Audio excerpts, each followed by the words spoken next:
नहीं पाप है, भ्रष्टाचारियों का पाप है और जनता के लिए अभिशाप है।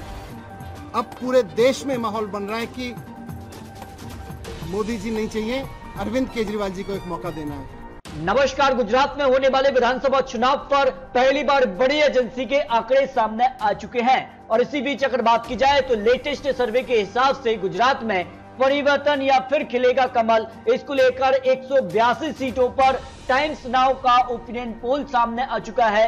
सबसे लेटेस्ट सर्वे ने खलबली यहां पर मचा दी है और इस हिसाब से अगर बात की जाए तो इस बार मुकाबला त्रिकोणीय यहां पर देखने को मिल सकता है, क्योंकि आम आदमी पार्टी की एंट्री के बाद कहीं ना कहीं खलबली है और इसी बीच जिस सर्वे के आंकड़े हैं उसमें क्या कुछ आंकड़ा मिल सकता है, आखिर किसके पाले में यहां पर कितनी सीटें, बहुमत का आंकड़ा किसे मिलेगा, क्या बीजेपी का कमल खिलेगा या आम आदमी पार्टी का जादू चलेगा, कांग्रेस का क्या रणनीति हो सकती है, इस पर आपको महत्वपूर्ण विश्लेषण, क्योंकि एजेंसी टाइम्स नाउ के हिसाब से काफी खलबली यहाँ पर देखने को मिल रही है। इसकी अगर बात की जाए तो प्रधानमंत्री मोदी जी अमित शाह पर काफी दबाव होगा गुजरात चुनाव पर, क्योंकि ये माना जा रहा है कि अगर यहाँ पर कहीं ना कहीं आम आदमी पार्टी ने कहीं त्रिकोणीय मुकाबला यहाँ पर हुआ तो कहीं ना कहीं 2024 को लेकर क्या कुछ आंकड़ा बन सकता है, क्योंकि टाइम्स नाउ ईटीसी के आंकड़ों पर बात की जाए तो सैंपल साइज है 18,500 का सैंपल साइज। उसके बाद ये सर्वे के आंकड़े यहाँ पर निकल कर आ रहे हैं, लेकिन आम आदमी पार्टी ने जिस प्रकार से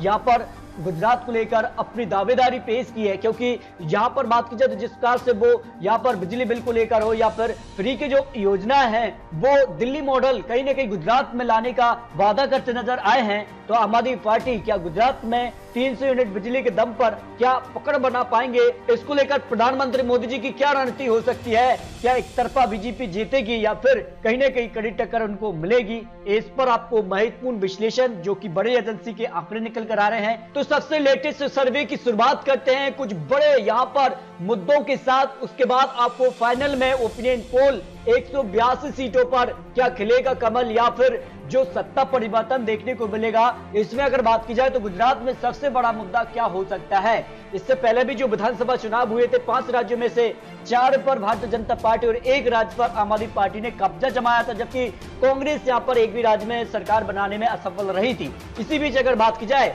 तो महंगाई मुद्दा 49% है। इसके अलावा जो पहले चुनाव थे 5 राज्यों में, इनमें भी बड़ा मुद्दा महंगाई बनी थी, लेकिन इसके बावजूद भारतीय जनता पार्टी 4 राज्यों में सरकार बनाने में सफल हासिल हुई। लेकिन इसके अलावा अगर बात की जाए विकास, यहाँ पर 14% मुद्दा गुजरात चुनाव में हो सकता है। बेरोजगारी भी 26% मुद्दा बना हुआ है। जाति धर्म 11% मुद्दा हो सकता है। कहीं ना कहीं महंगाई और बेरोजगारी इस समय देश के लिए मुद्दा है। इस पर अगर बात की जाए तो गुजरात में इसका असर देखने को मिल सकता है। इसके अलावा ये सवाल भी काफी महत्वपूर्ण हो जाते हैं, क्योंकि गुजरात में कांग्रेस की जो स्थिति है वो ठीक नजर नहीं आ रही। कांग्रेस इतनी यहाँ पर बात की जाए तो सक्रिय तौर पर नजर नहीं आ रही जितनी आम आदमी पार्टी है। तो सवाल ये उठता है कि आम आदमी पार्टी विशेष बीजेपी चुनाव होगा या फिर त्रिकोणीय मुकाबला होगा, इसके आपको जवाब अंत बनेंगे। अगर बात की जाए तो हार्दिक पटेल के जाने से कहीं ना कहीं कांग्रेस को नुकसान हुआ, क्योंकि बीजेपी में वो शामिल हो गए। देखिए बहुत ज्यादा कहने वाले 25% हैं कि कांग्रेस को इससे नुकसान होगा।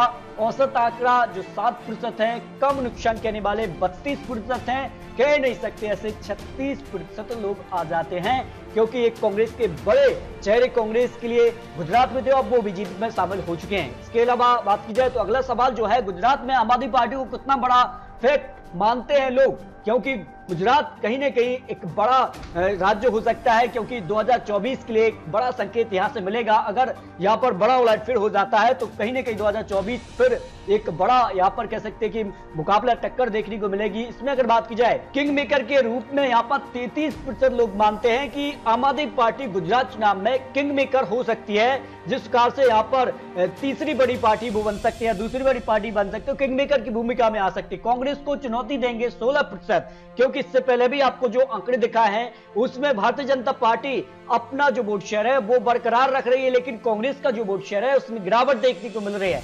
वोट काटेगी 11% लोग मान रहे हैं, कोई प्रभाव नहीं पड़ेगा 40% लोगों का मानना है। इस पर अपनी राय रखी, क्योंकि ये बड़ा सवाल है, क्या गुजरात चुनाव में आम आदमी पार्टी क्या यहाँ पर रोल अदा कर सकते हैं, इस पर अपनी राय रखिए। इसके अलावा बात की जाए गुजरात में रेवड़ी पॉलिटिक्स का क्या रोल हो सकता है, क्योंकि जिस तरह से यहाँ पर अब चुनौती भी दी जा रही है जो पार्टियां हैं, जिस तरह से आम आदमी पार्टी फ्री की जो योजना है उनका यहाँ पर घोषणा करती है और उनको यहाँ पर लाती भी जनता के बीच, तो ये यहाँ पर जो सवाल रखा था उसमें अगर बात की जाए आम आदमी पार्टी को इससे फायदा हो रहा है। देखिए 43% लोग मान रहे हैं कि इससे फायदा हो रहा है, जबकि बीजेपी को फायदा 12% लोग ये मानते हैं कि बीजेपी को इससे फायदा होगा। कांग्रेस को फायदा 23%, कोई असर नहीं, ऐसे 22% लोग आ जाते हैं। यानी गुजरात चुनाव पर इस पॉलिटिक्स का आम आदमी पार्टी को सीधे तौर पर फायदा होगा। इसके अलावा शराब घोटाले के आरोप का नुकसान आम आदमी पार्टी को होगा, क्योंकि इस समय बात की जाए तो जिस प्रकार से यहाँ पर मनोज सिसोदिया पर जो आरोप लगाए गए हैं यहाँ पर,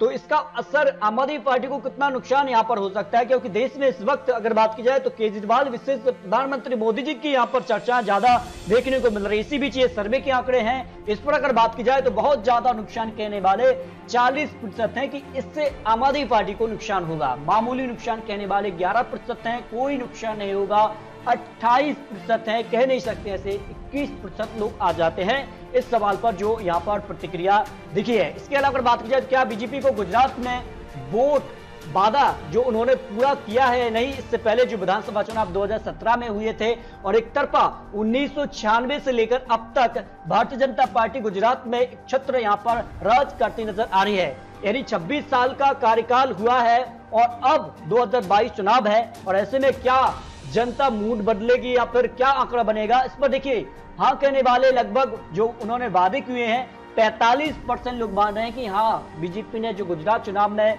वक्त जो वादे किए थे उस पर वो खरी उतरी है। नहीं के तौर पर 39% लोग मान रहे हैं कि 39 कि जो वादे किए थे वो अब तक पूरे नहीं हुए, यानी यहाँ पर भारतीय जनता पार्टी अटक सकती है। जो आंकड़े हैं कह नहीं सकते, ऐसे 16% लोग आ जाते हैं जो यहाँ पर आंकड़ा टाइम्स नाउ ने रखा है। इसके अलावा बात की जाए तो बीजेपी को मुख्यमंत्री का चेहरा बार बार बदलने से फायदा या नुकसान, क्योंकि इससे पहले भी वो अपने मुख्यमंत्री बदल चुके हैं और ये जो राजनीतिक विश्लेषक है उनका भी कहना है कि कहीं ना कहीं बीजेपी के मुख्यमंत्री जो है वो भले ही मुख्यमंत्री लेकिन जो काम अंदरूनी तौर पर कर रहा है वो यहाँ पर केंद्र से किया जा रहा है। इस तरह की खबरें यहाँ पर देखने को मिल रही हैं, तो इससे फायदा होगा 33% और नुकसान कहने वाले 29% लोग हैं कि हाँ इससे नुकसान होगा। ना फायदा ना नुकसान 38% की प्रतिक्रिया है, इससे ना फायदा होगा ना नुकसान। तो ये आपको भी अपना जो राय है वो रखनी है कि क्या मुख्यमंत्री बदलने से बीजेपी को फायदा होगा या फिर नुकसान होगा।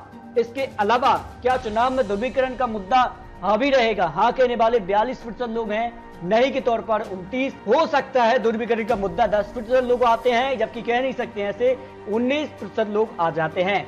आज चुनाव तो फिर गुजरात में किसे कितनी सीटें मिलेगी, ये फाइनल ओपिनियन पोल के आंकड़े 182 सीटों पर निकलकर टाइम्स नाउ ने जो सर्वे किया है उस हिसाब से एजेंसी जो रही है एजेंसी उस हिसाब से आंकड़ा निकल रहा है। इसमें देखिए बड़ा उलटफेर होता नजर आ रहा है। 115 से 125 सीटों पर भारतीय जनता पार्टी कमल खिला सकती है, कांग्रेस को जबरदस्त नुकसान है।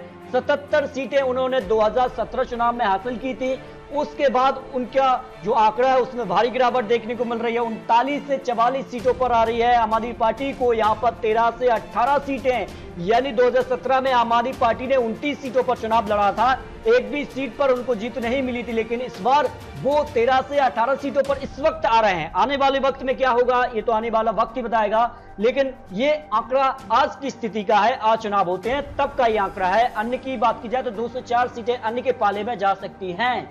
यानी बात की जाए जो आंकड़ा निकल रहा है आज चुनाव हो जाते हैं तो फिर भारतीय जनता पार्टी यहाँ पर पूर्ण बहुमत से सरकार बनाती नजर आ रही है। यानी 1996 से लेकर 2022 चुनाव में भी भारी बहुमत से वो विजयी हो सकते हैं। जो आंकड़े चुनावी विश्लेषण चुनावी एजेंसी ने रखे हैं उस हिसाब से हो सकता है। लेकिन आपको क्या लगता है गुजरात की 182 सीटों पर क्या खिलेगा कमल या फिर परिवर्तन देखने को मिलेगा?